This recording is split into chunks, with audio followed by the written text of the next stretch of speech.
Okay, good afternoon, everyone. Once again, welcome to today's webinar. Um, Before we go to today's presentation, I'll be starting by introducing a little bit about our organization, Yetena Weg.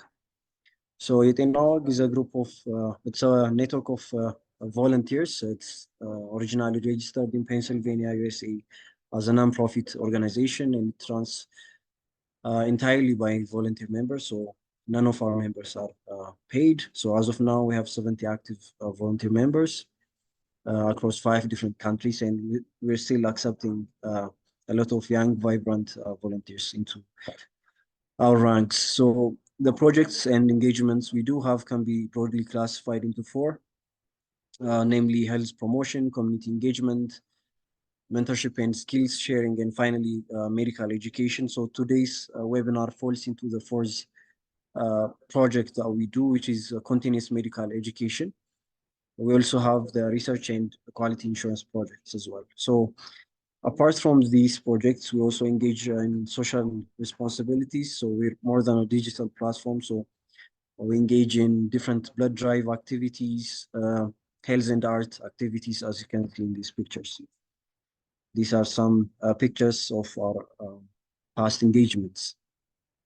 So the other unique project that we had is the Yetena Weg article writing competition. So this is done in collaboration with the Ethiopian Medical Students Association, in which we accept health-related articles from medical students and young medical professionals, and we award the best health article. So as of now, we're on the 3rd round of health article writing competition, and the winners were sponsored through Roha Health Foundation uh, to have travel grants to attend different scientific conferences. There are also other prizes. So here you can see the picture, and these were the 2023 article winning writers. So the other giant project that we do have is the Yetena Weg Research Fellowship, through which we work with Addis Ababa University and St. Paul's Millennium Medical College, and we award research grants for 4 winners in the areas of oncology, radiology, and internal medicine. So in with St. Paul's Hospital Millennium Medical College, and as I said, Addis Ababa University, we granted to medical students, residents, and other young health professionals. So the winners are here depicted in this picture, as you can see. So the other main area is the CME, the continuous medical education. These are our past webinars. They are fully available and freely available on YouTube. You'll also find this webinar uploaded later on. So you can go back and check out the past webinars. So our CMEs are freely accessible. They are free. So far, we have 18 CME webinars in this year, 2024. The average webinar attendee ranges from 150 to 200 healthcare professionals. 2024, more than 30 webinars are planned to be conducted, focusing on emergency and surgical medical cases, NT pediatrics, OB/GYN, and oncology cases. And today's webinar is on psychiatry and mental health. So we encourage you to join our webinars every week on Saturday. So you can access them on YouTube, as I've said before. And you can join our Telegram channel and other social media platforms to get new information and past webinars. So for best experience in this webinar, we encourage you to put your questions in the Q&A section or the chat box. And at the end of the webinar, your questions will be addressed by the guest speaker accordingly. So to get the CU certificates, you have to pass through these 3 steps. The first one is attend the whole session virtually. So we get the minutes attended by the Zoom report. So we encourage you to attend the whole session, and finally fill the Google form for attendance. And finally, get 50% and above on the post-webinar quiz. So yeah, the certificates will take about 2 weeks to be delivered to your email, but you can see your results immediately after you filled the form. Thank you very much. So without further ado, I will introduce our guest speaker today, Dr. Engida. So I'll be reading his bio. So Dr. Engida Girma is an assistant professor of psychiatry at Addis Ababa University, and he's a practicing psychiatrist at the Grand Specialized Hospital with expertise in clinical care, academia, and research. He has successfully led both national and internationally funded projects. He taught and mentored students at various levels, published scientific papers, and provided mental health training to non-specialist health professionals. So his work focus on measuring trauma and its outcomes in clinical and humanitarian settings. Dr. Engida is also a co-founder of Serenity Mental Health Services, where he treats clients with diverse mental health conditions and provides psychotherapy and self-care for staff at various organizations. He is also an alumnus of the Global Initiative for Neuropsychiatry Genetic Education Research, Ginger Fellowship. Additionally, he serves as a board member of the Ethiopian Psychiatric Association and Gabriel Health and Social Development Organization. So without further ado, Dr. Engida, please take the floor. Thank you. Okay. So personally, I would like to thank Yetena Weg, not only for this session, but for several voluntary activities, including the webinars, blood donations, and everything. I think voluntarism needs to grow, and especially educated people need to have a platform to give back to the community. So this is like I'm always impressed by the meticulous work that you are doing and the community service that you are delivering. So I would love to thank you. So going ahead, I'm going to provide a general lecture on post-traumatic stress disorder. I tried not to make it detailed or nuanced in a way as if I'm teaching residents, but in general, the audience are medical professionals, and I hope they will understand and grasp at least the key message of the lecture. So this is the content. We will have introduction, clinical presentation, and we'll discuss about the unique nature of traumatic memories, and finally, we'll discuss the management of PTSD or post-traumatic stress disorder. I don't know how I can get the response, probably through the chat box, or people can raise and respond to this. I'll give you a minute to think about what trauma is in general, to define it, because I see people are sometimes overusing it and sometimes not understanding the context of its meaning in medical practice. So I'll give you a minute, 1 minute, to think about it, or raise your hand and respond, or write anything in the chat box. Injury is a break in normal physiological and anatomical functioning or functionality of human body. It just say trauma is an emotional response to a distressing event that overwhelms an individual's ability to cope, causing lasting negative effects on their mental and physical health. Asim said, an injury to any part of human body as a result of energy transferred from an inflicting source. Dr. Faisal said, deeply distressing or disturbing experiences. Thank you for your participation. At least what I get is something related to medical practice, wound or injury, but later on it got its psychiatric meaning because injury or traumatic experiences that may not cause physical or bodily rupture or may cause mental issues or sick pain. So the word trauma tried like grow and expanded to capture not only the physical trauma, but also the mental trauma. But in here, to be specific, these are very important definitions that can the body, the mind, and the brain. The good thing about him is he tends to see the self as a cohesive one between body, mind, and brain. These three definitions tried to capture the very important essence of trauma in medicine, in psychological medicine or in psychiatry, which is an attack targeted to the self or the kernel of the self, or it's a cut into the soul of the person.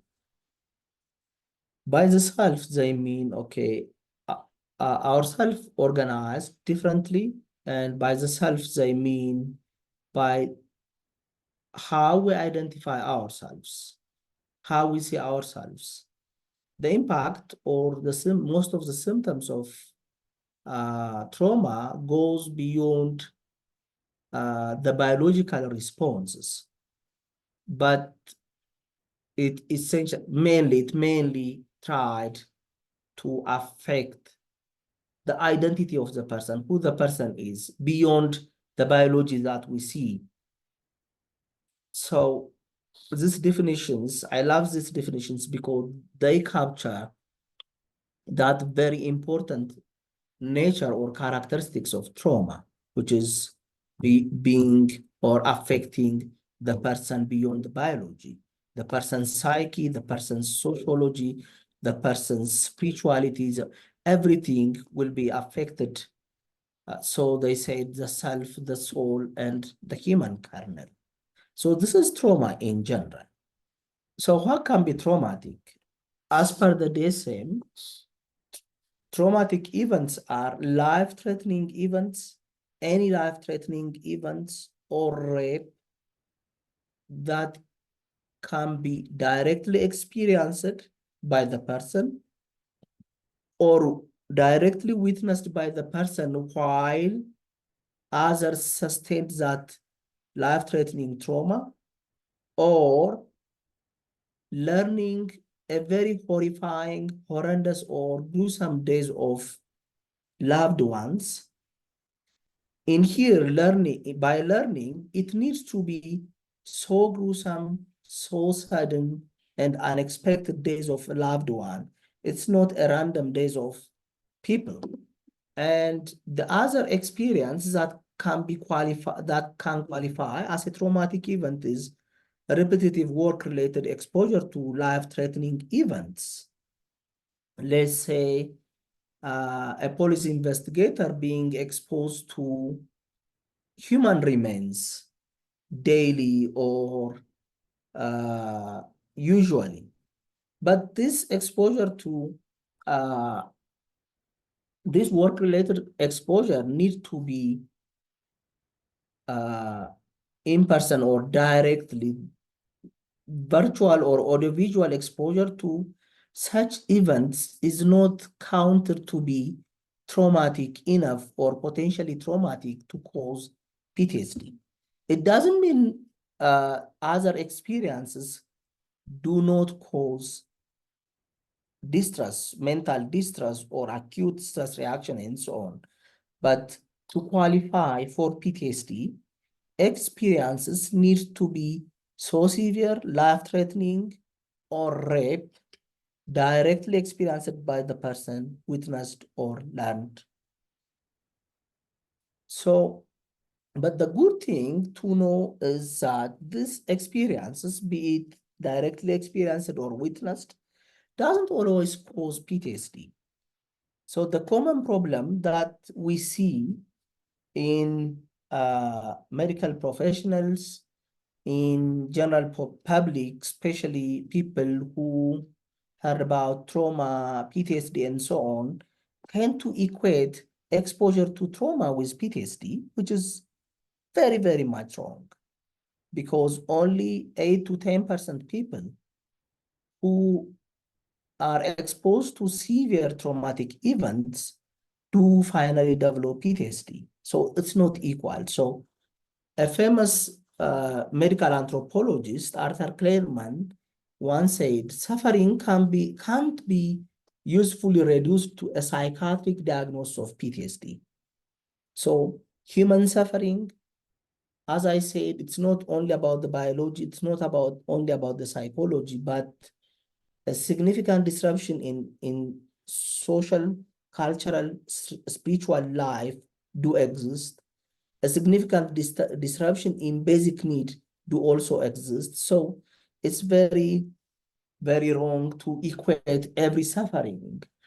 Now, like, it's customary to hear on medias about PTSD, and everyone who get access to the media, be it social media or mainstream media, they tend to say that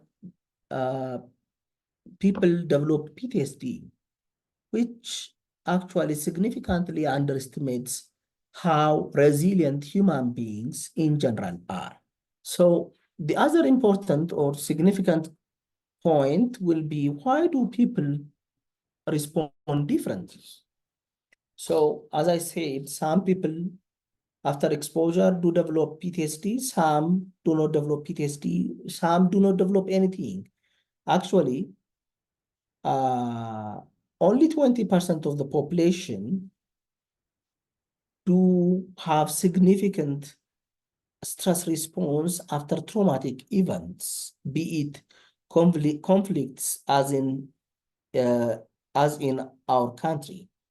So, but still there are factors that determine or that indicates who may develop PTSD or not. So we're focusing on PTSD. As I said, trauma is not equal to PTSD, one thing, and trauma causes a lot of psychiatric conditions. But only for PTSD, female gender, young age at the trauma or during the traumatic events, having a psychiatric history, childhood abuse or childhood trauma, other previous interpersonal repetitive traumas, adverse childhood events, these three are traumas, and family psychiatric history, and the severity of trauma at the scene. What has happened? I mean, like rape, for example, of like from people who experienced rape, half or 50% will have significant PTSD symptoms, which is very huge.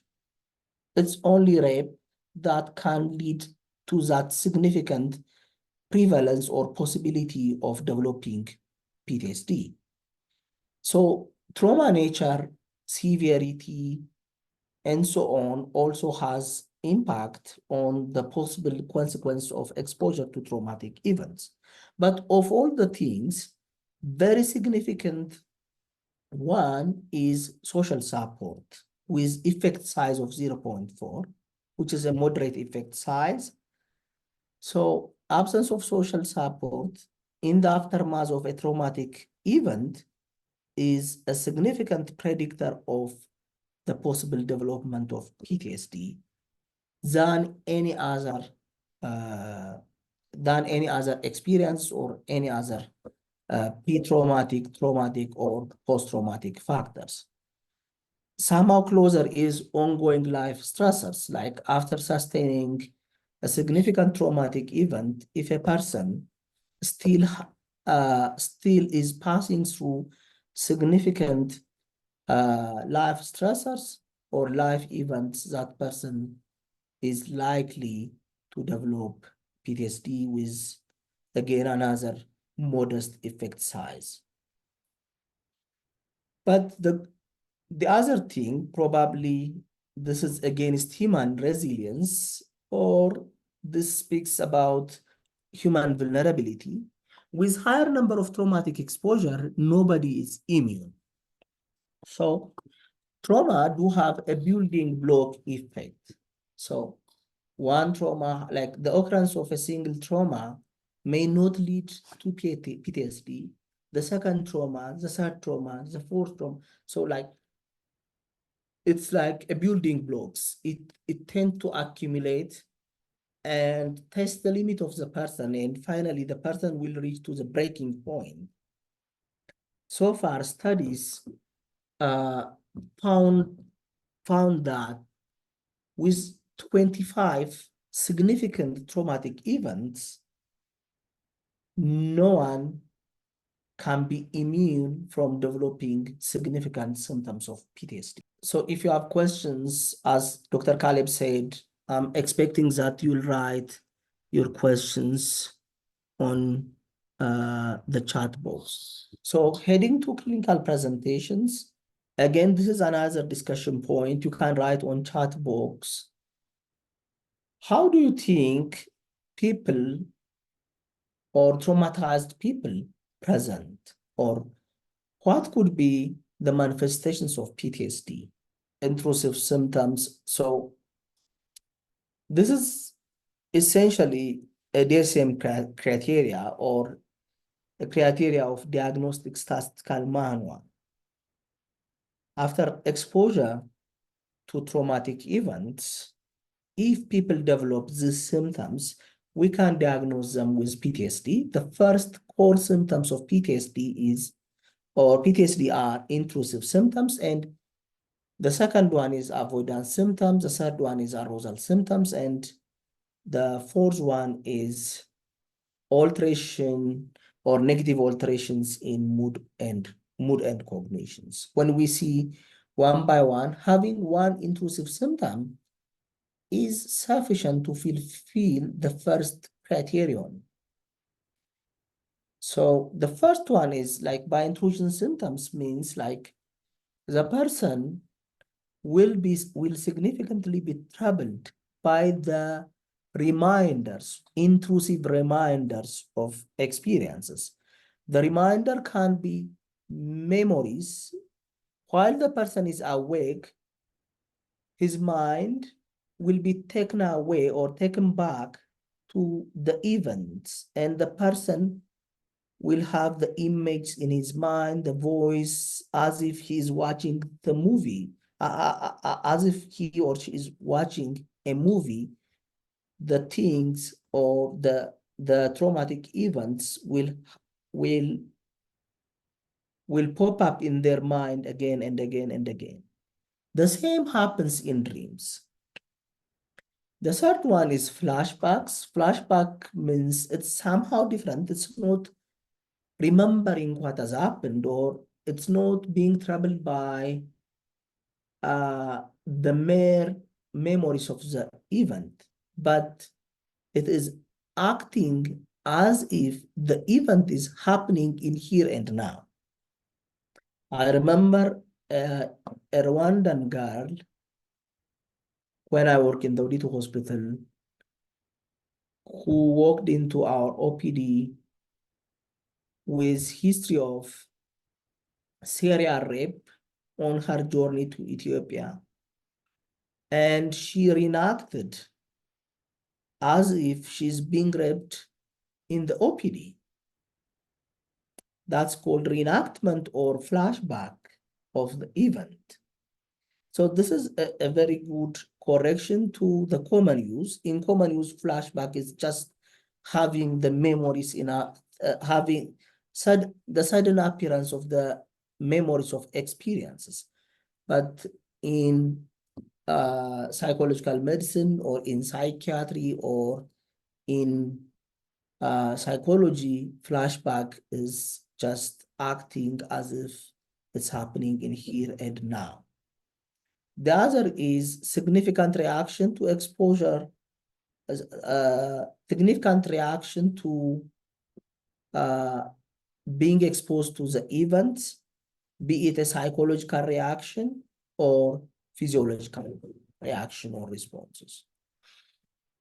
The second core symptom, as I said, is avoidance symptoms, one or both. The first is avoiding internal reminder of the events. avoiding the thoughts, avoiding the feelings, avoiding physical reactions, which are similar to the event. Whatever the person, whatever cross, or like whatever the thoughts the person is having, which is related to the traumatic event, will be pushed away. Whatever feelings, for example, the person might be in intense fear or fright during the event, that person try to avoid or refute that symptom. The same hold to physical reactions and so on. And the other is external reminder. For example, people, place, and objects who were there during the traumatic events or who resembles people who were there in the traumatic events will be avoided. So the second symptom, the second core symptom is avoidance, and it could be one or both. The third core symptom is a significant negative alterations in mood and cognitive symptoms, or mood and cognition. In here, it's fascinating because in the first criterion, we said intrusion symptoms.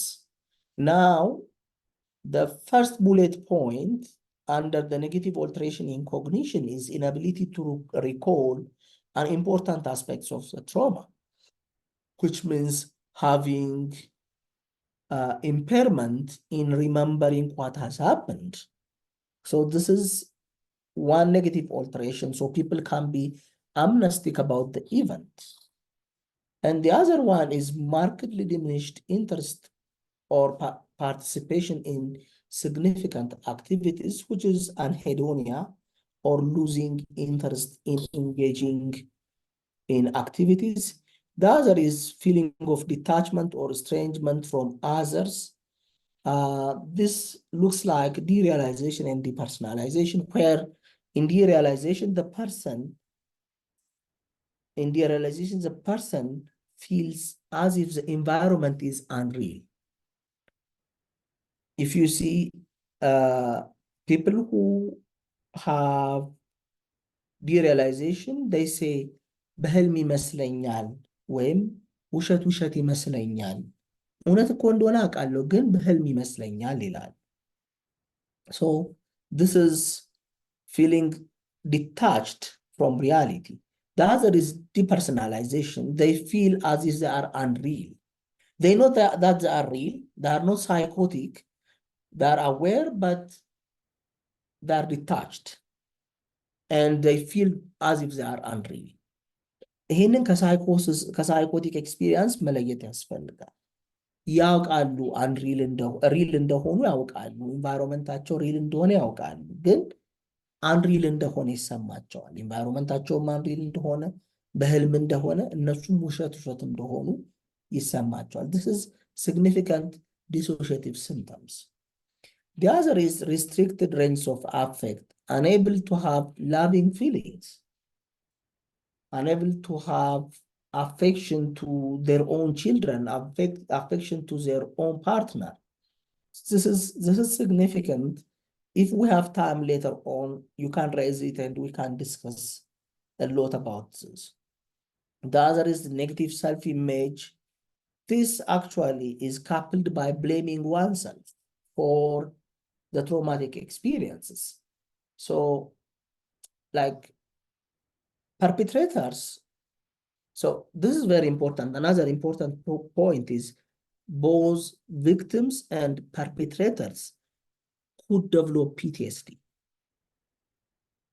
So perpetrators could also develop PTSD. ጥቃት የሚያደርሰውም ጥቃት የሚደርስበትም ሰው PTSD develop ሊያደርግ ይችላል። So blame, it's sad enough, ግን both perpetrators and victims do have blame. Victims blame for them being in that specific place, for them wearing in a certain way, or acting in a certain way. So even victims, actually, this is significant, even victims blame themselves and do have negative self-image. It's very relatable and easy to understand when perpetrators with PTSD do have blame, regret, self-hate, negative self-image, but the same holds true for people who sustained trauma or who suffered by others' violence. The other one, or the final one, in the negative alteration in mood and cognition is persistent negative emotional states, like being in fear, being in horror, anger, guilt, or shame. So this is another crucial point which captures the whole essence of PTSD. But we will discuss about this when we talk about the imprints of trauma in our body or in our emotion.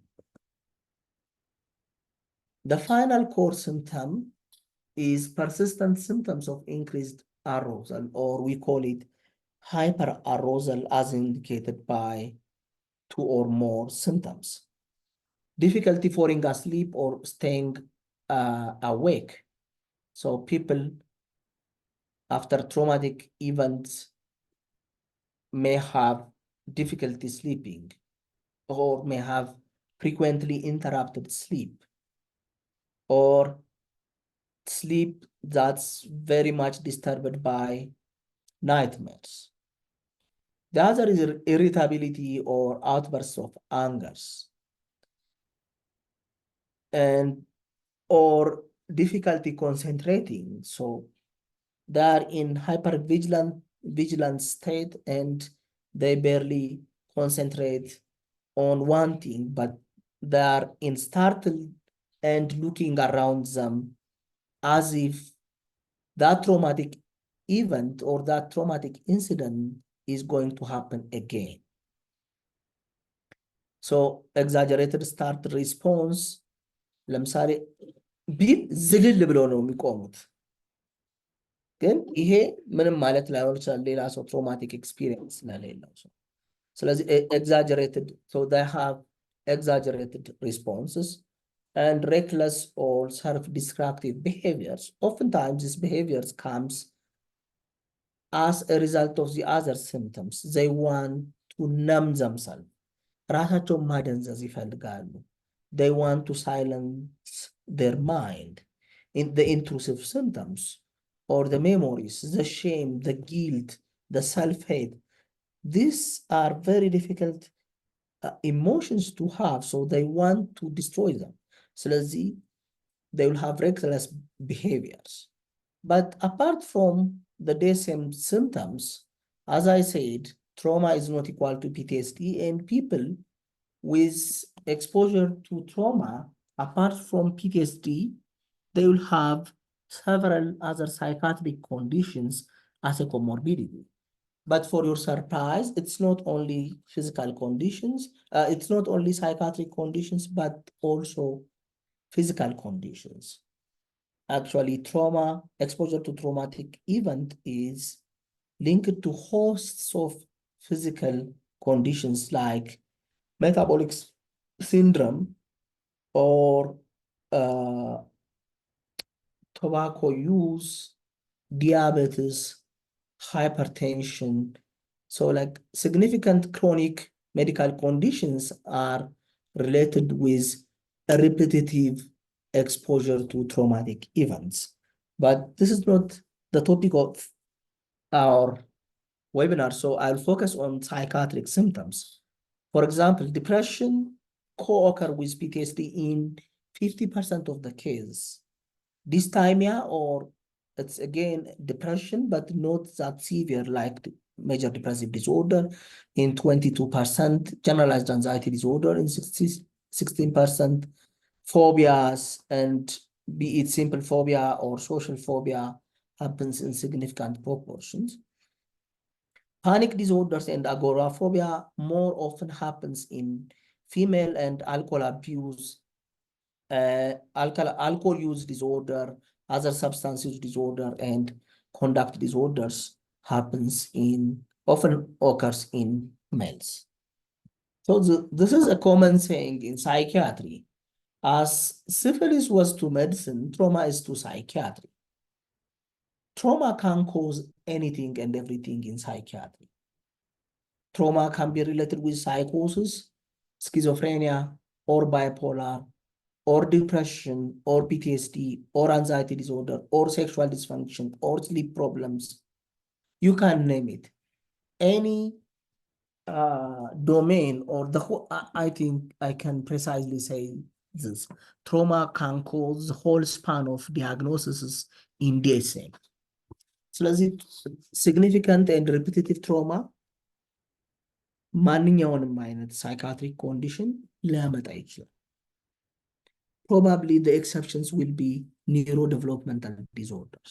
So another discussion point, again, I would love to hear from you. You can write in the chat box. What unifies the core symptoms? So I discussed the core symptoms. The first one is intrusion symptoms. The intrusion symptoms as in memories, flashbacks, physiologic reactions, psychological reactions, or nightmares, intrusion symptoms, or alterations in mood and cognitions, or avoidance or hyperarousal. Try to think critically and see what unifies these core symptoms. Or what can be wrong to develop those symptoms?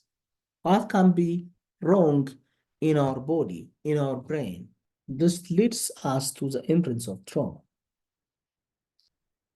So if you see, the first symptom is about memory. Intrusive symptoms. Memory occurring at night, as in nightmares, memories occurring in night, as if intrusive images or impulse or emotions. Memories manifested in behavior or enacted, as in flashback, or memories causing physiological or psychological reactions. So this is all about memories. The other one is avoidance. So the person is avoiding reminders, which is reminders are memories. So the person is actually avoiding the memory. The third one is negative alteration in mood and cognition, and it's again about having the recollection or not having the recollection of the event, which is again about memory. And the fourth one is hyperarousal, and if you ask why the person is hyperaroused, you'll get the answer. As one of you said, fear of reoccurrence or reacting to the memories. So the problem is a damaged sensor. A damaged sensor, okay. You can remind me or ask me about the damaged sensor in PTSD if we have time later. So sometimes I may delve into some unnecessary details or some details that might be beyond the scope of this webinar. So let's discuss about the imprints of trauma. So people are not fully aware that what they are experiencing through flashback is active memory arising from their experience. It's a memory, but people may not be aware of that. The memory of traumatic event does not seem to be fixed in the context of time and space in which it occurred. That's the problem. So let's say now you are attending this webinar and look at the surrounding. You look at the place, look at your phone or your PC and everything, and the content of the presentation that you are listening, and the feeling that you are having, and so on. This actually get registered as a system, and it's not, so it will be fixed to the space, the memory, so your emotional memory or your semantic memory will be registered with including the context, including where you are now, including what phone you are using or with whom you are attending and so on. But in traumatic events, the person will have the emotions only, or the thoughts, or the behaviors that he had, the impulses, without the context. That's the problem. So the memory is floating. It's floating. It's not fixed to the context. I can give you the example. If you see this, so this is Abdu, who actually saw his sister being sexually abused in Mogadishu. And he has the sensory memories. His sister is screaming. He saw the carpet, the soldiers, the guns. These are the sensory memories. And you also have cognitive memories. It says, it hurts. I can't do anything. I can't help my sister. Why isn't anybody helping? These are cognitive memories. And he also has these emotional memories like anger, fear, horror, despair, guilt. These are emotional memories. And physiological memories like fast breathing, shivering, heart beating, and sweating. So he has this, but along with this everything, these thoughts, these emotions, these sensations, and everything are happening in the context of the cold memory. We call this sensorimotor and cognitive memories hot memories, and the cold memory is about the place, the time. So he said, for example, he can start narrating, I was living in Mogadishu. It happened during the afternoon. Before that, I have been to school, and so on. So this is a normal memory when the cold and the hot memory happen together, get registered together, and the hot memory being fixed. ልክ እንደ መሰፋት ማለት ነው። ሆት ሜሞሪው እና ኮልድ ሜሞሪው ተሰፍቶ አንድ ሜሞሪ ነው። But the problem in PTSD or in traumatic memory is this. So the cold memory doesn't exist. The person will have the sensory memory, the cognitive memory, the emotional memory, the physiological memory, but not the context, without the context. So these are free floating. So any context can't trigger these emotions. That's the problem. ለምሳሌ ይህንን በአማርኛ መናገር ፈልጋለሁ። ለምሳሌ የሆነ እዚህ ጋር አብዱ አይ ካንት ዱ ኤኒቲንግ እያለ ነው። ትምህርት ቤት ሄዶ ፈተና ሲፈተን ከበደው ፈተናው። ከዛ why I can't do anything የሚል ሀሳብ መጣለት። He will be like flooded by all the emotions and the emotions, the sensations, the physiological reactions that were related with this thought. But this is not to this context. ለፈተናው አይደለም፣ ከፈተናው ጋር አልነበረም። ግን I can't do anything ከሚለው thought ጋር already የእህቱ ጩኸት፣ ወታደሮቹ፣ መሳሪያው መንቀጥቀጡ፣ ፍርሃቱ ምናምን attached ሆኗል። They form network. So they form network to each other, but the cold memory doesn't exist. So the problem, the number one problem is the absence of the context or the fact that these memories are free floating. The second problem is that they form networks. ከዛ ኔትወርክ ፎርም ያደርጉና አልቲሜትሊ ሰውየውን ማንኛውም ነገር እነዚህን ሁሉ ትሪገር ያደርጋል። ፍርሃት ተሰማው and all the somatosensory memories, cognitive memories will be there. just የሆነ ስሜት ስለተሰማው ሁሉም እንደገና ይመጣል። ስለዚህ ሰውየው ምን እንደቀሰቀሰበት አያውቅም ማለት ነው። without knowing what made him feel like that, he will feel like that. አሁን አብዱ ፈተና እየተፈተነ ፈተናው ከበደውና ለምን ምንም ማድረግ አልቻልኩም ብሎ ሐሳብ ሲመጣለት ያን ያህል የሚያስፈራ አይደለም። ግን እህቱ ስትደፈር የተሰሙት ስሜቶች በሙሉ ይመጣሉ። just accompanying that thought ማለት ነው። I think it's clear but you can still ask questions later on. So, as you know, memories are classified into two: the declarative memories, or the non-procedural memories or explicit memories, and the non-declarative memories or procedural memories or implicit memories. The declarative memories are facts and events. Now I'm telling you facts.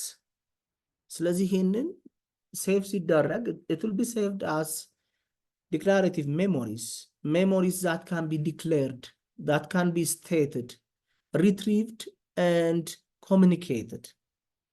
የምታወሩት የምትናገሩት እንዲህ ነው፣ ፒቲኤስዲ ይሄን ያህል ዴቨሎፕመንት ነው ያለው፣ እንዲህ አይነት ህመም ነው የሚባለው ማለት ነው። The other one is procedural memories. These are skills and habits or emotional associations or sensory memory, sensory motor responses. ለምሳሌ ሳይክል ስትነዱ አሁን ግራ እግሬን ቀጥሎ ቀኝ እግሬን አንቀሳቅሳለሁ፣ ግራዬን ቀኝን ያልን አይደለም የምንነዳው። ኦር አሁን መኪና ስትነዱ አሁን ጋዙን እጫናለሁ ቀጥሮ ብሬኩን ምናምን ያልን አይደለም የምንነዳው። we just do that. It's like a skill. It just happens. So the problem with traumatic memories, just because it lacks context and free floating, it is saved like an undeclarative memories. So it's an autobiographic memory being saved in a very wrong place. As you know, ለምሳሌ ሳይክል መንዳት የሚችል ሰው ከ10 ዓመትም በኋላ ሳይክሉን ይነደዋል። ስለ ሳይክል አሰራር እውቀት ያለው ሰውዬ ግን ከ10 ዓመት በኋላ ፕሬሳይዝሊ እውቀቱን ላያስታውሰው ይችላል። So the other problem with traumatic memories is that it's not amenable to change. It's not amenable. So it's not editable. But it will be there. Authentically there. That's a problem. So the symptoms that we were mentioning are from that. Or in other way, so here is an extension, but this tells us why. So this is where the traumatic memory is organized, but the next slide tells us how it ended up being like that. So the sensory organs relays information to the thalamus, and from the thalamus there will be projections to the amygdala, to the hippocampus, and sometimes to prefrontal cortex. The amygdala will give it emotional significance, will give the event emotional significance.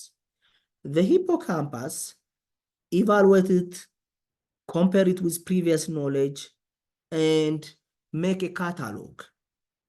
Like ለምሳሌ መጥፎ አጋጣሚዎች የሚለው ቻፕተር ላይ ወስዶ እንደማስገባት ማለት ነው። So it stores the context. And the prefrontal cortex evaluates it and gives personalized meaning to the event. So this is how a normally functioning brain works. When the prefrontal cortex is functional and engaged, when the emotional brain is functional and engaged, when the reptilian brain is functional and engaged. ይሄኛው በሰላሙ ጊዜ የሚሆነውን ነው እያሳየኋችሁ ያለሁት። በሰላሙ ጊዜ የሆነ ሴንሰሪ ኢንፎርሜሽን በአይናችን በጆሮአችን ምናምን ይገባል። ከዛ ወደ ታላመስ ይመጣል። ታላመስ ለአሚግዳላ የኛ ኢሞሽናል ሴንተር ነው፣ ኢሞሽናል ቫላንሲ እንዲሰጠው ምን ልበላችሁ፣ ከፍቅረኛችሁ ጋር እየሄዳችሁ ቦምቡ ፍቅርሽ የሚለውን ዘፈን ሰማችሁ። ስለዚህ በጆሮአችሁ ሰማችሁ፣ በታላመስ ሄደና ከዛ የሆነ ደስ የሚል ኢሞሽናል ቫላንስ፣ ኦኬ ጥሩ ትዝታ፣ የፍቅር ጊዜ ምናምን ብሎ ሴቭ አደረገው። ሂፖካምፓስ ግን ቦታውን፣ የዘፋኙን ስም፣ ግጥሙን፣ ልጅቷን የለበሰችውን የለበሰው ምናምን ሴቭ ያደርጋል።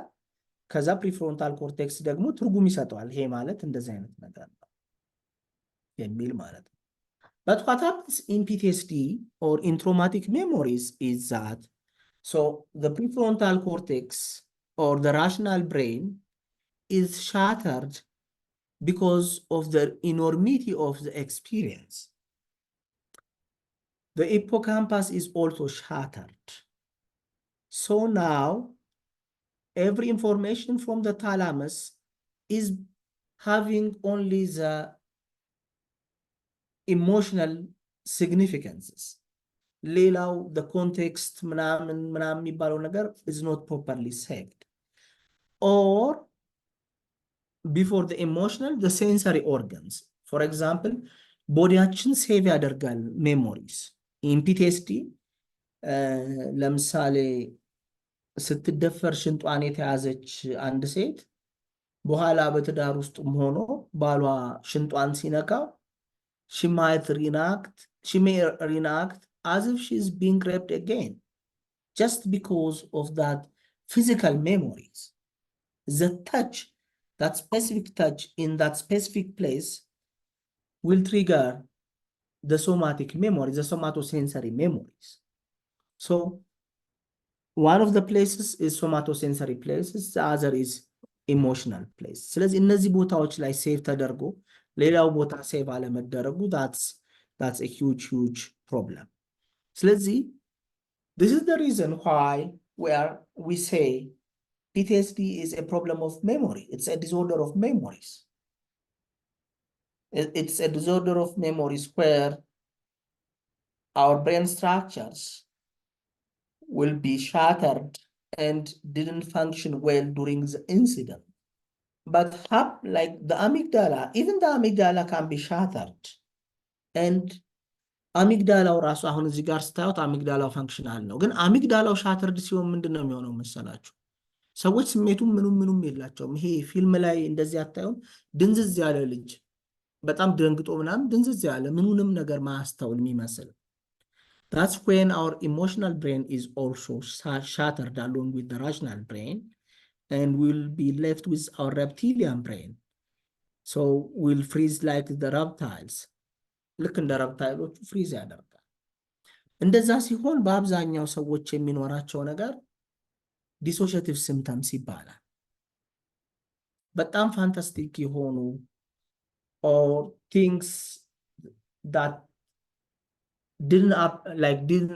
that doesn't look credible can happen when both rational brain and emotional brains are shattered. ምን ይሆናል? ለምሳሌ DID or dissociative identity disorder. This is very fantastic and hard to believe phenomena that truly happens. እንደዚህ አይነት ነገሮች ይከሰታሉ። So like leaving the details aside, PTSD is a disorder of memory. Mainly this is because our cortex is shattered and we are engaged in our emotional brain. So saying this, I'll go ahead and discuss the management briefly. So before the management, this is very interesting longitudinal study or review of longitudinal studies by Shalev and Yehuda, very famous researchers in trauma and stress-related conditions. They say, after exposure to traumatic events, actually 6% of people will recover within weeks. And for your surprise, 53% recovers in 3 months, and 58% of the people who exposed to potentially traumatic events responded by 9 months. And after years, only 15 to 25% will remain unrecovered.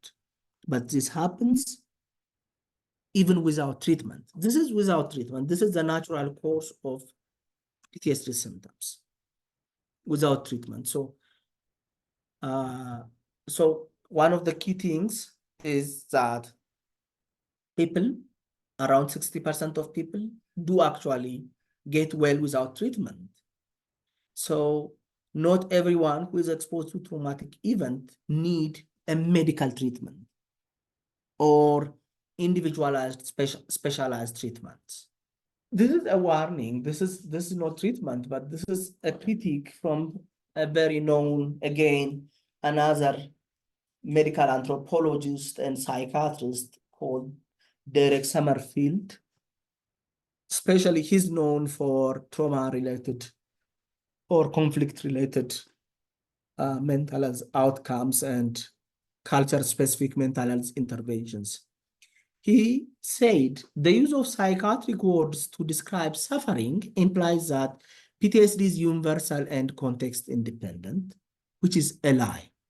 PTSD is not in what I told you, like the symptoms that I told you and so on. If you go and see in Afar, you may not find all the constellations in one. If you go in Afar and ask people, you may see more of numbness, more of dissociative symptoms.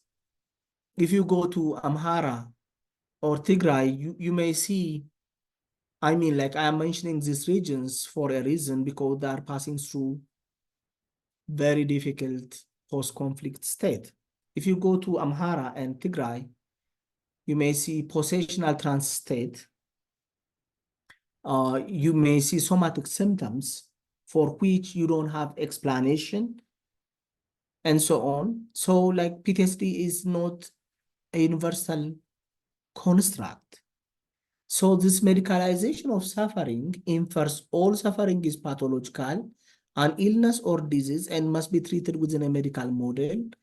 And this is a lie again, and it obscures the political and economic consequences and cause of sufferings. So suffering is inevitable for human beings, and traumatic experiences are ubiquitous.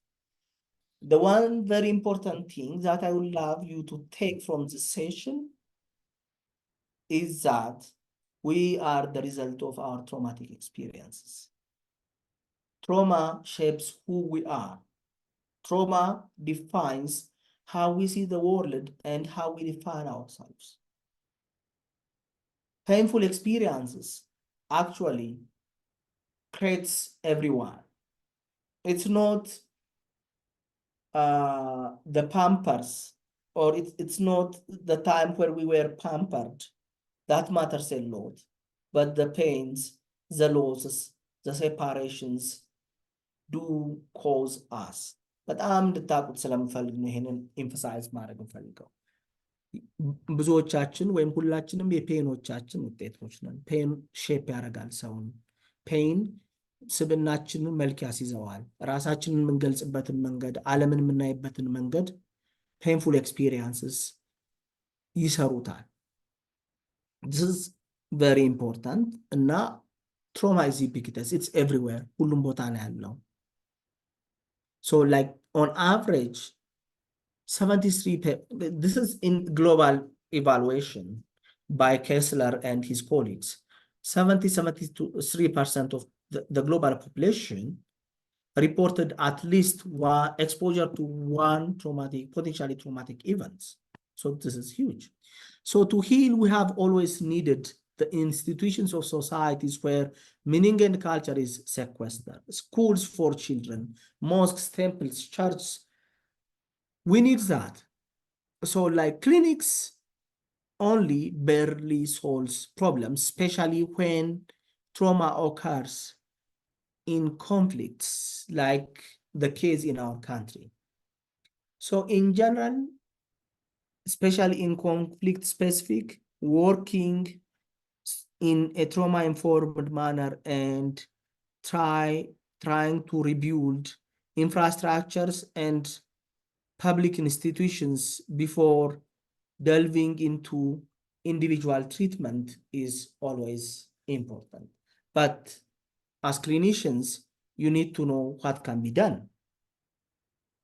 So there are fundamentally three avenues of reverse or avenues of treatment or reverse these impacts of trauma on brain, body, and mind. The first one is medications. Medications the medications do not, this is very important again, medications do not treat PTSD, but they significantly significantly reduce the severity of symptoms. As I said, PTSD in general is a disorder of memories, and this medications doesn't really make us forget what has happened. So, but this is very good medications, especially sertraline and paroxetine are medications approved by FDA and they are readily available.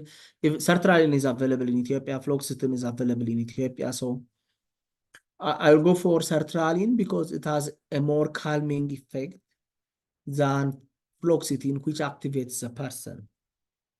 But these are very good medications, especially, as I said, in 50% of the case, people with, these are antidepressants for information. So in 50% of the case of PTSD, there is major depressive disorder as a comorbidity. So use of antidepressants will treat the depression, will treat the anxiety, so will make the person feel better and function better. The other approach, the other avenue is bottom-up approach, where,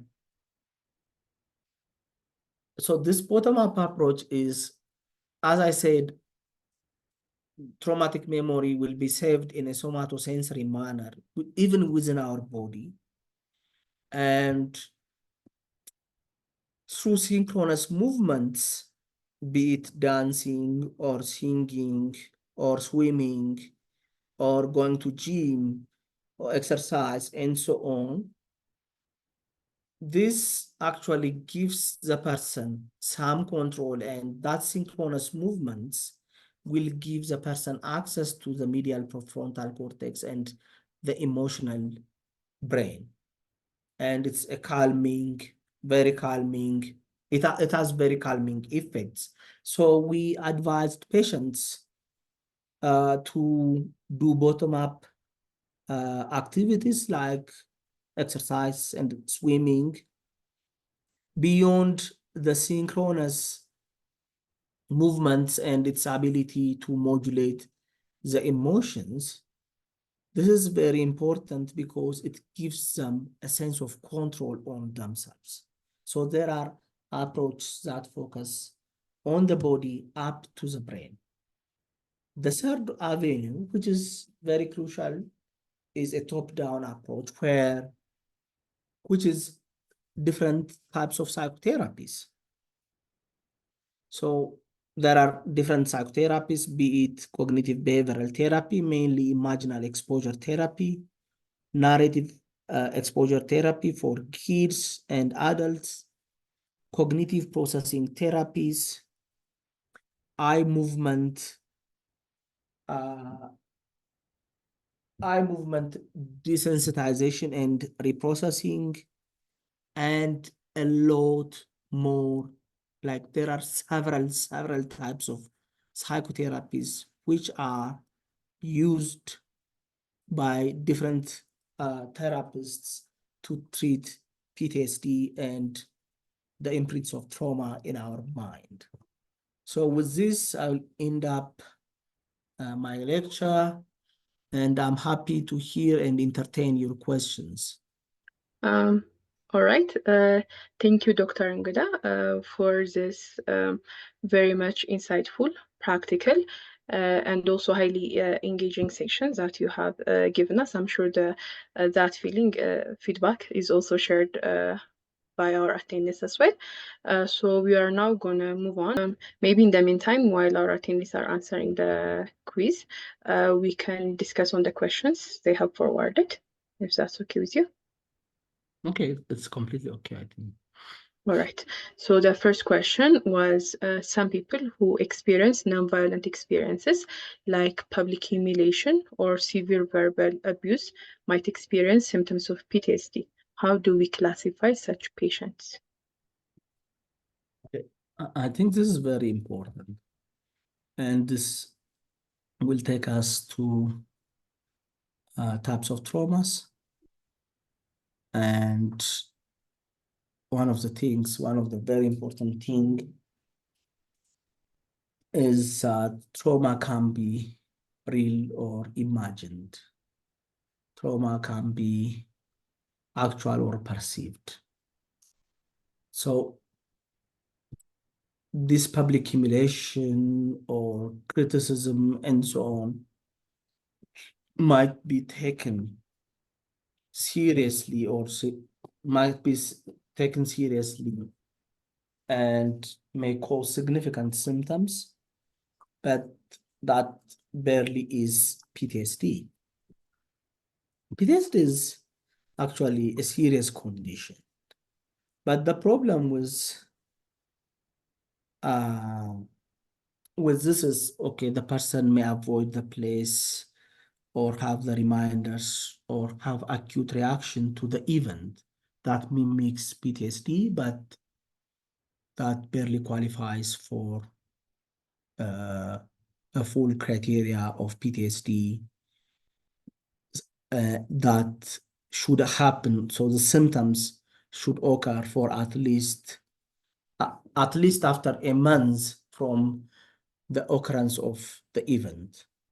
Meron, are you there? Yes, I'm there. You're audible.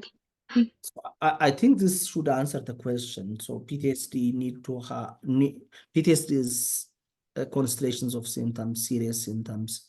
These are not reactions to painful experiences. One thing. The other thing is these symptoms need to persist for more than a month, oftentimes way longer than a month. All right. The second question, I think it goes in relation to the first one as well. So it's how to differentiate between acute stress disorder and PTSD. So you are right. I think it's very related with the first one, but even so to qualify for acute stress disorder, the trauma should be significant. So this is how we qualify. So any stressful life event can cause adjustment disorder. The person may develop difficulty adjusting with the event and have anxiety symptoms, depressive symptoms, and behavioral symptoms.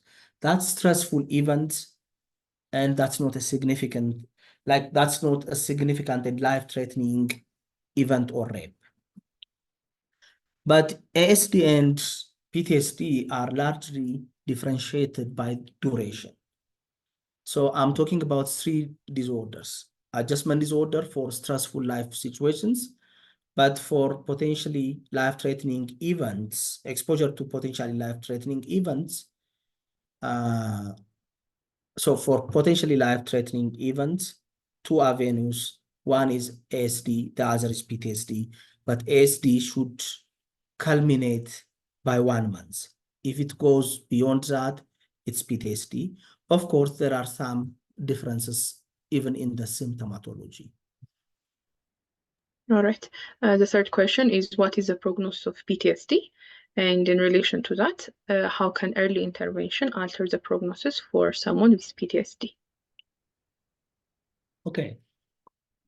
So PTSD is not, as I said, it's not easy diagnosis.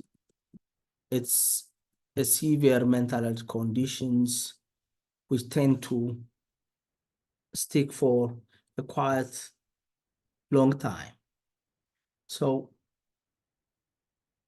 I think more than 30%, if I'm not wrong, around 30% of people who develop PTSD tend to have symptoms of PTSD for life. So the problem is, if you close this door, the symptom will be manifested in the other door. So like it has different facets. It's not only what we listed, the symptom listed as a core symptoms, but there are a lot of other symptoms that through which PTSD can manifest. So with treatment and social support, significant symptoms of PTSD can decrease. So I think around 50-60% of the population will get improved with very good treatment and social support. some 10 to 20% of people will have some symptoms of PTSD, will still have some symptoms of this, but around 25 to 30% of people will have significant symptoms of PTSD for a quite longer period of time. And how about an early intervention? How does an early intervention alter this prognosis? So the best early intervention is making sure that the person is safe and stabilized. By safety, we mean the person is not going to sustain that trauma first. And the other is the person is not going to retaliate or revenge perpetrators. Again, this is a very important safety question. And the person is not suicidal. This is another safety question. So the person needs to be safe and symptoms should be stabilized. By symptom stabilization, I mean managing depression, managing sleep problems, managing feeding problems, and so on. This, along with social support, immediately after the traumatic events, will, as I said, will significantly dictate the outcome. Absence of this, as I said, it has a significant effect size, which is 0.4. It's not negligible. So absence of this will lead, not necessarily like there's no linear association. This will lead, this will, it's a circular thing, but this will significantly contribute to the outcome. All right. So earlier on, you mentioned to remind you about damage of sensory centers. Damage sensors of trauma, and the participant was asking about what is the damage of sensory center. Okay. So I said sensor. Yeah, you say damage sensors. Yeah, the participant asked what is the damage of sensory centers. Yeah, I was struggling to understand what is sensory centers. Yeah. Anyway, by like damage sensors. So we have sensors, threat detectors. We detect threat, gives them appropriate valency, appropriate level. So if that event is significantly serious, we'll try to protect ourselves, either fight, freeze, or flight. The problem in people who develop PTSD is that they will have a damaged sensor. By that, I mean the sensor do not predict threat properly. Sometimes it underestimates threat. That's why if you compare a raped girl and a girl who has never been raped, the raped girl do have a higher chance of being raped again. And being raped again, and again, and again. So that's significantly, so just because one of the significant things is their sensor is not functioning well. The other one is in a very safe environment, they seem extremely frightening, agitated, and be in startle response. For seemingly trivial, non-threatening events, they will respond with exaggerated hyperarousal symptoms. So that's the defect in the sensor. Is it clear? I think it's clear. Yes, it's very much clear. In case our attendee who forwarded this question did not get the concept well, he can write it back. And so the fifth question is, what is the difference between PTSD and complex PTSD? Okay. So PTSD, as I said, occurs after a significant trauma. The significant trauma, oftentimes a life-threatening trauma, happening once or twice or thrice and so on. Okay, let me put it this way. PTSD and complex PTSD are different at so many levels. One is the nature of trauma that they experience.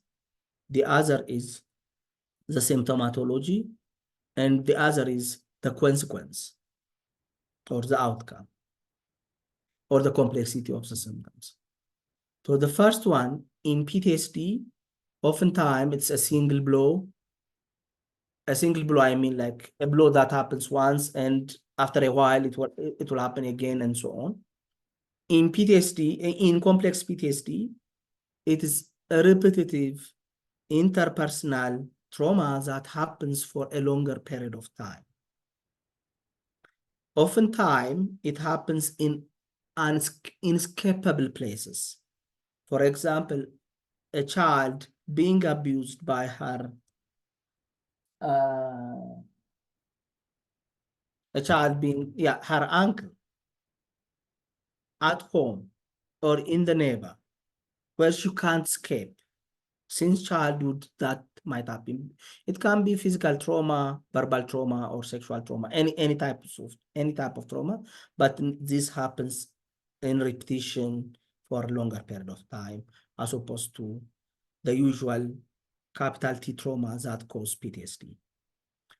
The other one is the symptoms. In PTSD, as I said, those are the core symptoms.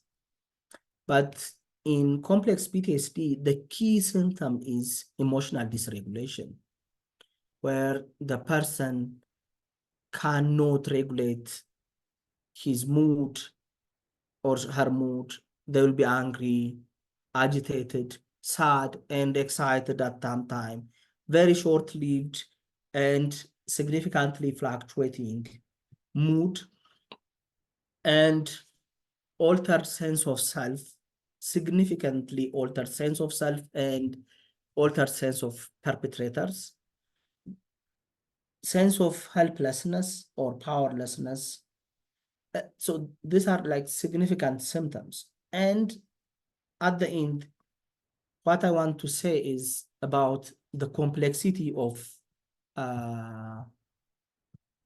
the complexity of complex PTSD symptoms. If you remember, I said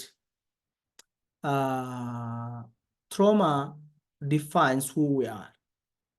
That is even true or more so for complex PTSD because it happens since childhood for a very long period of time, and the person accepted that and took as if that is their personhood, as if that is who they are. So the affect regulation, okay, ስሜቴን ማልቆጣጠር ሰው ነኝ. The negative self-concept, በቃ የማልጠቅም ነኝ, የማረባ ነኝ, ማንም አይፈልገኝም, ማንም አይወደኝም. And difficulty, instability in interpersonal relationship. Everything will, just because it happened for a longer period of time, it will be part of the person. I think it's clear. Yes, it is. Thank you. So the other question is there a cutoff timing to diagnose? I think this has already been addressed, 1 month. What would be the diagnosis for those subjects who won't fulfill the criteria but have some form of emotional disturbance? I think this has indirectly been has been visited in the earlier discussions. Moving on to the other question, can you please say more about the psychotherapeutic approach and their effectiveness, a little more specifically about the eye movement desensitization And reprocessing therapy? Yeah, so if we say it's a problem of memory, this is በሜታፎር ላስረዳችሁ. So properly memory ሴቭ አልተደረገም ማለት ውንድ ያልዳነ ውንድ ፓስ ያለው ውንድ ብላችሁ መያዝ ትችላላችሁ. then if you leave that wound as it is, ሁሌም ፐስ አለው ኢንፌክትድ ነው ይድናል አይድንም አይደል? ስለዚህ what we do is like we clean that and we curate the border so that it get revitalized. ስለዚህ revitalize እንዲሆን እንደዛ እናደርገዋለን. Then the physical wound will heal, leaving the scar. The same happens in PTSD. So the memory, the memory of PTSD, the problem, as I said, is that it's not rewritable, it's not editable, and it's saved in a wrong place as a free-floating memories of emotion or somatosensory experiences. So what we will do in therapy is that grounding this and giving the context that it lacked. It was free-floating, በቴራፒ ምን እናደርገዋለን? ከኮንቴክስቱ ጋር እንሰፋዋለን። ስለዚህ ሜንሊ ምንድነው የምናደርገው? ሰውየውን እያንዳንዷን ዲቴይል ናሬት በማድረግ so the best, in general, the best way to forget is to remember. If you remember something properly, you'll forget it. It's easy. The problem in traumatic memory is it's floating. So it gets remembered wherever it wants. It summons the person to the place, the traumatic place. And it cannot be habituated. So your ሰውነቱ ማይለምደው ማምሮ ማይለምደው ምናምን። ስለዚህ what we do is we transform this non-declarative or procedural memory to a declarative one. So the process is painful. Debriding is painful, curating is painful, and so on. But which means like by that, it's narrating the painful memories, narrating painful experiences. These are very, very painful to talk.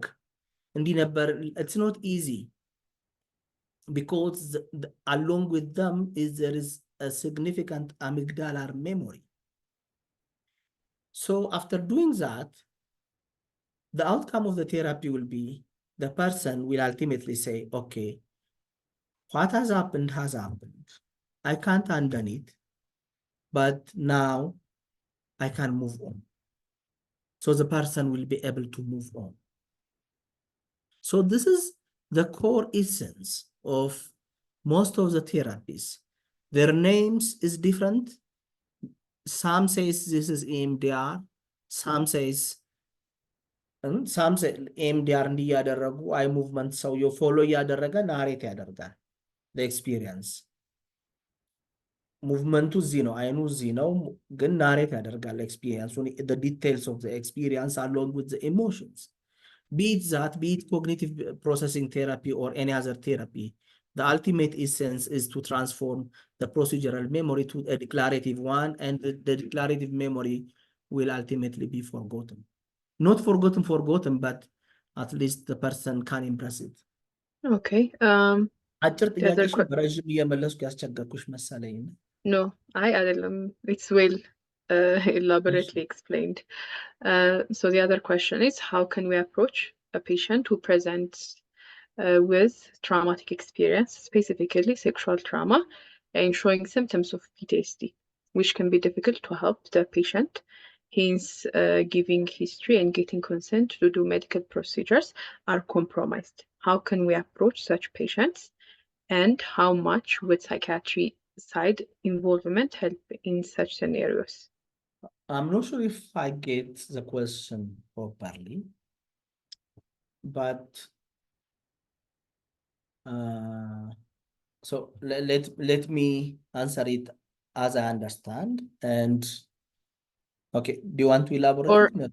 Or I can paraphrase it. I got the question.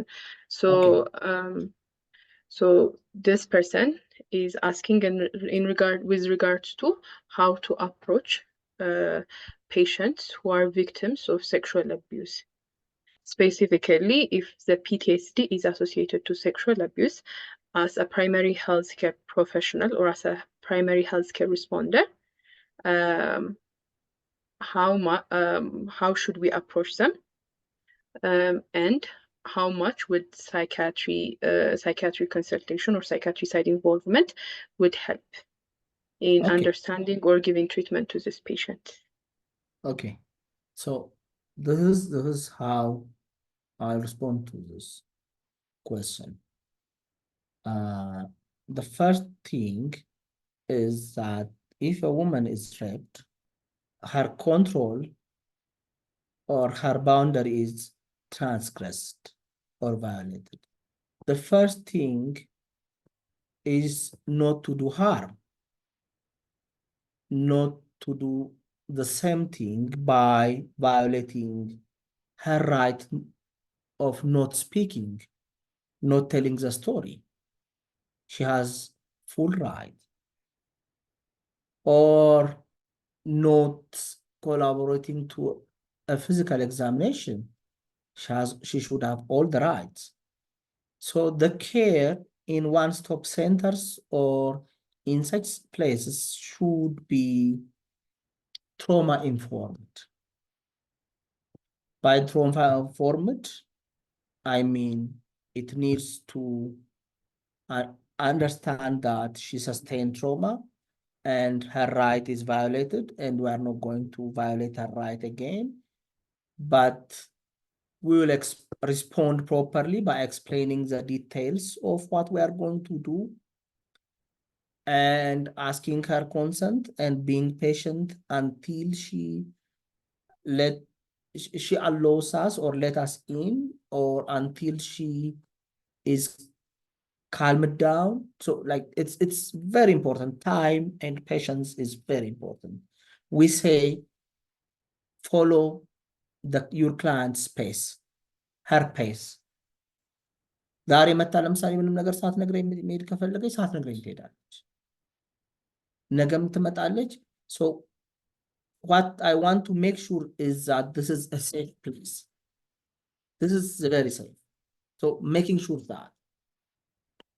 So oftentimes migration ክፈቺ ነው psychiatry እንግዲህ medical practice በጋይኒ ዋርድ ምናምን ሳስታውሰው ያው ግሽን ክፈቺ ምናምን ነው የሚባለውና so properly explaining the details and getting consent is the first thing, and not being carried away by the story. Oftentimes I don't know from where we get, but we tend to be very enthusiastic to hear painful experience of others in a greater detail. But she may not be able to give us that detail. It's fine. It's fine. The details even may not be necessary for that time. So again, the patient space. The other one is stop blaming the perpetrator. This can come as a very odd thing for you, probably. We tend to accuse and curse perpetrators. By doing so, actually, we are robbing their cry. እነሱ ናቸው ያንን እንዲያደርጉ መፍቀድ ያለብን። የሚሰድቡት ከሆነ የሚረግሙት ከሆነ ሊገሉት የሚፈልጉ ከሆነ ምን የሚያደርጉ ከሆነ let them do that. Let them say whatever they want. That's not our intent. Our stance should be neutral and helping her. That's very important. So the involvement of psychiatry after, anyways, like sexual abuses, after all, it's a psychiatric condition. Like the immediate after the abuses, there will be a place for a gynecologic care. I don't know for how long it's going to persist, but the wound, as I said, it's not her body that's going to be raped. እኛ በአማርኛ ራሱ ስንል ምንድን ነው የምንለው? ተደፈረች ነው የምንለው። የተደፈረችው ልጅቷ ነው፣ ሰውየው ነው፣ ሰው ነው የሚደፈረው። ስለዚህ except like handling that, the rest will be handled by psychiatry professionals. The entire team, the person will be treated by a psychiatry professional or any professional with a trauma-informed mind. Okay. But based on what you said, I'm gonna have one more question. So usually, primary healthcare physicians are also focused on gathering evidences of the sexual abuse, right?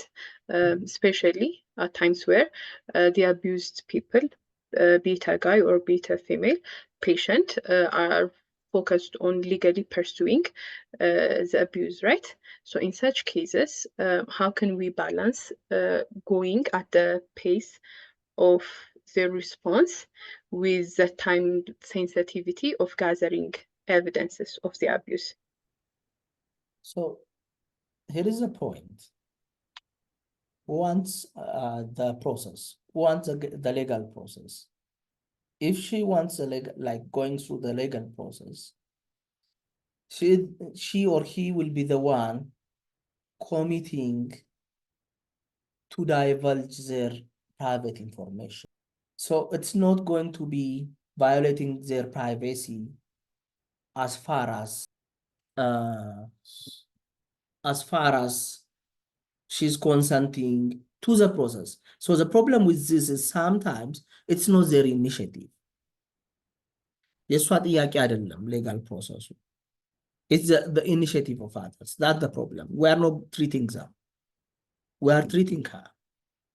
Personally, I will go for her mental health and physical health rather than like doing for some other.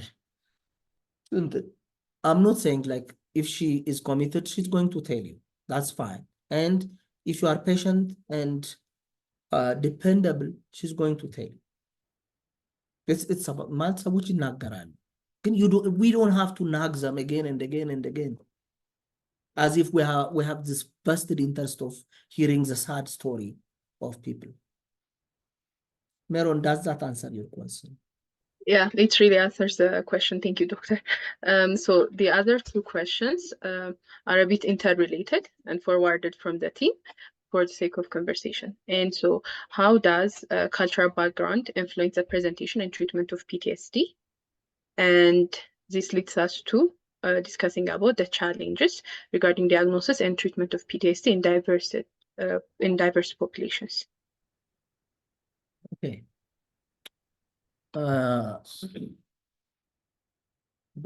በጣም ሁሉም ሰው እንዲያውቀው የምፈልገው ነገር በአማርኛ የምናገረው ሁሉም ሰው እንዲሰማውም ጭምር ነው። ካልቸር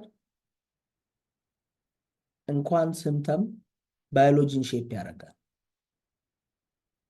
it shapes our biology. It's like a tunnel. ባዮሎጂያችን ጭምር የሚያልፍበት everything pass through that culture.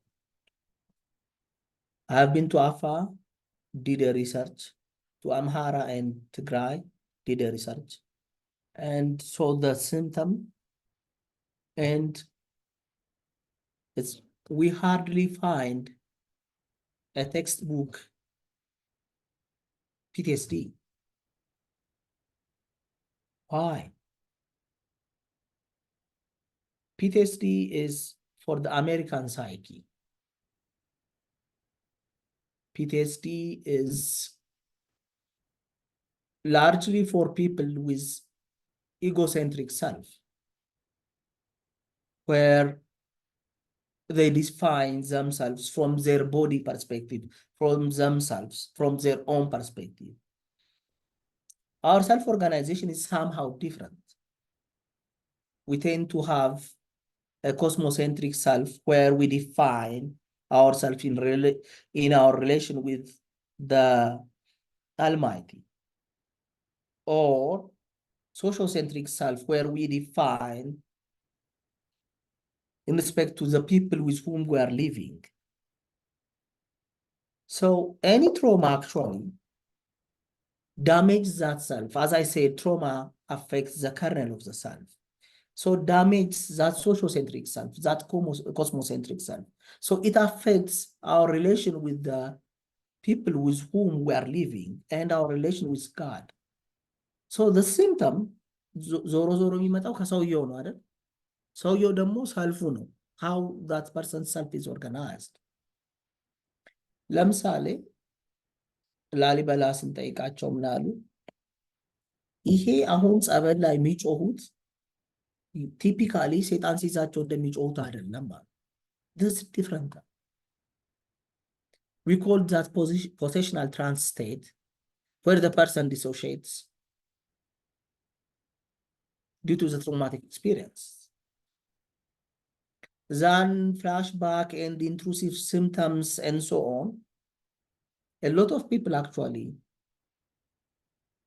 endorsed dissociative symptoms. In Afar, largely, again, this is another dissociative symptoms. It's called numbing, being numb, feeling nothing, nothing physically, nothing emotionally. If you go and see in the DSM, it's not there. So there's nothing that fits all. በአሜሪካኖቹ አይን የኢትዮጵያን ሰው ለትሮማ ያለውን ሪስፖንስ ካያችሁት ማንም ሰው ፒቲኤስዲ የለበትም ልትሉ ትችላላችሁ። ስለዚህ የለም ሊባል ይችላል። But that's not true. The problem in general, as you know, is anything Western is universal and anything out of West is cultural. That's the problem. They tend to make their experience universal. ለሁላችንም ይሸጡልናል ምናምን ከዛም በኋላ ዩኒቨርሳል ይሆናል። But that's not universal. ስለዚህ we have a lot to do. We need to go and study. We need to go and ask the language. So the problem is in the language. ቋንቋው different ነው። ምን ተብሎ እንደሚገለጽ ራሱ አናውቀው። For example, we don't have word for flashback. ሜሮን እየፈለገች ነው ካገኘች እንሰማለን። We don't have word for flashback. We don't have words for a lot of the experience, not only for PTSD, but even for psychiatric disorders. አሁን ሽቅለት ምንድን ነው ብላችሁ you don't know. We don't have words in the common language. Colloquial language ውስጥ የሉም ወርዶቹ ራሱ። ስለዚህ from linguistic perspective, from anthropology, we need to go back and study how our culture, like how people in our society respond to trauma. We are doing it a little bit, but it needs a village. It needs a lot of people to study. So culture actually defines not only the symptoms we are having, but who we are. Meron, does that answer the question? Yes, it answers the question. I can talk for another hour about culture and mental health. Yeah, the topic also raises other questions, but for the sake of time, we will stop it there and we will move on to discussing the questions that you have raised. So I will be sharing the questions that you have shared with us. So the first question was what can't qualify for a potentially traumatic event that could cause PTSD? And I will leave the answer to you. And if you have additional explanations to give on this question as well. No, I think I already said this. Witnessing gruesome days of people is traumatic. Experiencing repetitive sexual assault is traumatic. Repeatedly being a first respondent is traumatic. So the answer will be learning the days of loved one. Murdo, traumatic. ምን ማለቴ ነው መሰላችሁ? መርዶ ትራውማቲክ ለመሆን it needs to be sudden, it needs to be horrendous, difficult to imagine. ለምሳሌ ሊቢያ የሆነ ጊዜ ሊቢያ ሩቅ ነው of course after that ብዙ ነገር ሆኗል ግን ሊቢያ was a miracle for us አይደል? ሊቢያ 30 ሰዎች ታረዱ። ከዛ ለሰዎቹ ሲነገራቸው አሟሟታቸው ድንገተኛ ነው፣ የሞቱበት መንገድ አሰቃቂ ነው። And they will imagine that እንዴት ሊሆን እንደሚችል and recreate the image and that can cause PTSD. ግን በጠና ታሞ የነበረ ሰውዬ የሚያውቁት ያስታመሙት ሰው መሞቱ that's not going to cause PTSD. So C is the answer. All right, thank you. The second question was which one of the following is not the core symptom of PTSD? What do you think, Meron? I'm kidding. I already know You're the right. answer, so I wouldn't be the right person to ask. Yeah. You're right. It's dissociative symptoms. Yeah. Because I said intrusive symptoms, avoidance symptoms, arousal symptoms, and the final one was negative alteration in mood and cognition. Okay. The third question is, which one is true about memory of traumatic events? So the first one, it says it's fixed. Okay, you are right. እንትን መልሱን ማድረግ እንችላለን። መልሱን ብቻ መነጋገር እንችላለን። No, So whatever you see fitting, you can explain as this is your session. no. So I have already explained this. It's not fixed in the context. That's the problem. The hippocampus is not able to sort and store autobiographic memories of events that cause intense fright because it will be shattered. And traumatic memory doesn't form isolated compartments of memories, but it forms networks. If you remember, ለምን ይሄን መስራት አልችልም ሲል ሁሉም ነገሮች አንድ ላይ ይመጣሉ. So the problem with one of the problem of traumatic memories, it forms networks. So the answer will be, it is implicit or procedural memory that get remembered like skills or procedures. The first question is, which one is a bottom-up treatment approach? Which is swimming and rhythmic singing. That's the answer. So the rest, the two, narrative exposure therapy and EMDR, are psychotherapies, top down. Sertraline is the medication. So I'll go for swimming and rhythmic. So this is it. Yeah. So these were the questions. We had a really good session, Dr. Engida. Thank you very much. And as a team, we also look forward to partnering with you in future sessions as well.